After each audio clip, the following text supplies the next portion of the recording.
Nah, berikutnya adalah kita coba akses laporan keuangan ya, tentunya menggunakan user tertentu yang sudah ditentukan uh, oleh klinik masing-masing. Misalnya saya contohkan di sini adalah akunting satu ya.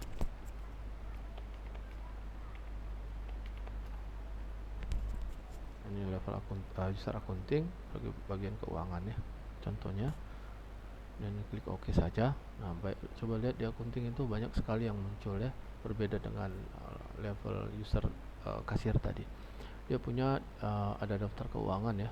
Dia bisa melakukan jurnal transaksi di keuangan, kemudian dia juga memiliki akses laporan keuangan tentunya ya. Ini sesuai dengan persetujuan dari manajemen ya. Kemudian di laporan keuangan ini bisa dilihat laporan neraca percobaan. Klik saja. Ini juga sudah ada logo ya. Ini bisa di print juga. Ini laporan keuangan ini akan menampilkan aktiva dan pasiva. Coba lihat di aktiva ini datanya percobaan ya. Ini sebelum akhir hari, artinya ini real time sampai dengan detik ini gitu ya. Ini ada aktiva dan pasiva ya. Aktiva ini semua data ini merupakan data dummy, data contoh ya. Misalnya kita di kas besar ada dana segini, di kas kasir ada segini, kas kasir 1, kas kasir 2 ada segini ya. Kemudian ada di Bank Aceh, ada di Bank BSI, ada BCA mungkin Mandiri ya, BSI.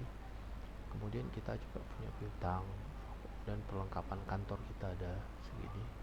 Kemudian bangunannya ya, berapa nilai bangunan yang kita tempati, misalnya bangunan sendiri berapa nilainya, kendaraan kita ada berapa nilainya, peralatan untuk kantor kita ya, peralatan mesin dan sebagainya, itu mesin semua letakkan aja di sini ya. Kemudian inventaris kantor seperti meja, kursi dan sebagainya ini di sini kita pisahkan. Kemudian ada akumulasi jika kita punya aset tanah gitu ya, ini berapa penyusutannya.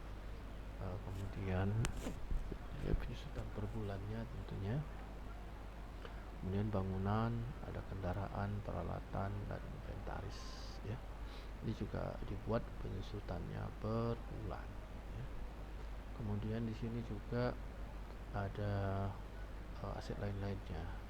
Kemudian ini total aktiva dan ini total pasiva, dan ini harus sama, harus balan 7841 170 170 830, ini harus sama ya.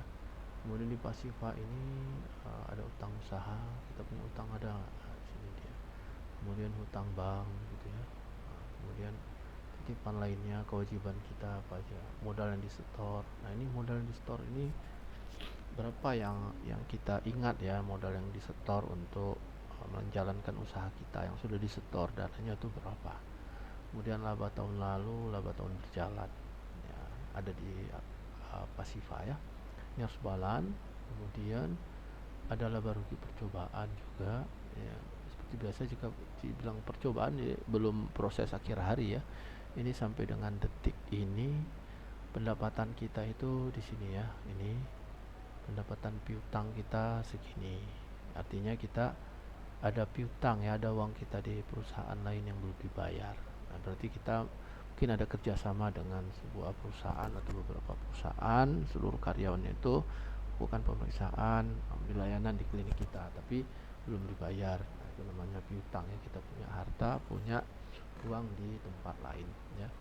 Ini totalnya segini. Kemudian beban ini tadi pendapatan ya, pendapatan, sedangkan ini adalah beban atau biaya. Kemudian di sini beban listrik, air, telepon kita berapa ya, biaya keperluan kantor, biaya konsumsi, pemeliharaan ya, biaya transportasi, biaya ATK dan sebagainya dibuat semua.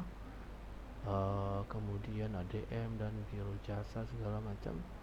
Nah, beban gaji tenaga kerja ya, BTK ya. Kemudian apakah ada tunjangan-tunjangannya, ada THR, terus masuk semua di sini ya, uang lembur dan sebagainya. Nah, total bebannya ini kan 2,9 ya.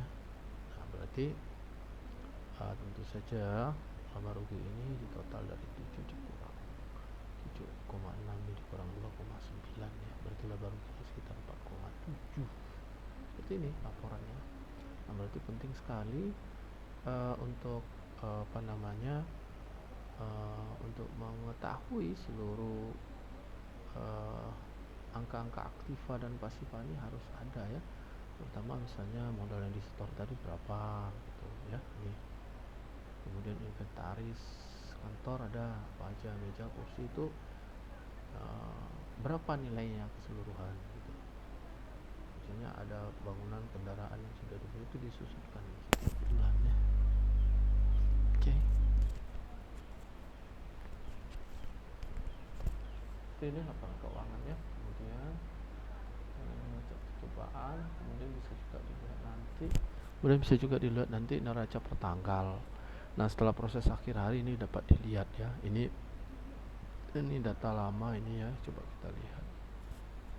Nah, ini kita bisa lihat yang periode tanggal 10 November gitu ya neracanya. Ini bukan neraca percobaan, tapi ini sudah benar ya. Seperti ini. Sudah di proses akhir hari, bukan percobaan ya. Kemudian apa lagi? Keuangan tadi mutasi. Ini orang keuangan yang paham ya. Jadi ada mutasi buku besar general ledger-nya. Misalnya kita lihat di kasir 2 ini ada 5 juta ya, ini 46.000. Nah, ini kode perkiraannya kita klik. Nah, kita mau lihat detailnya ini. Dari tanggal berapa misalnya, di tanggal hari ini aja lah, misalnya 23 ke 23. Tanggal awal 23, tanggal ke 23 November 2020. Klik print. Nah, sini akan kelihatan ya. Kas kasir 2 ya. Kredit ya. Ini rotasi mutasi CL. Jika ada nanti akan muncul di sini ya. Atau di sini kas kasir 2 ya. Kita coba. Ini. Oh iya benar ya, ini tidak ada transaksi mutasi CL ya. Oke. Kemudian laporan keuangan juga bisa dilihat ya. Ini ada trial balance. Nah, ini trial balance ini bisa dilihat ya berdasarkan kode perkiraan ini, dan ini namanya bisa dilihat di sini. Oke, tinggal diketik saja namanya, misalnya pendapatan usaha kita 5,7, itu bisa dilihat ya. Kemudian berikutnya di laporan keuangan itu ada histori akun ya. Nah, ini histori akun. Tadi ada pendapatan usaha ya, 1.300.000.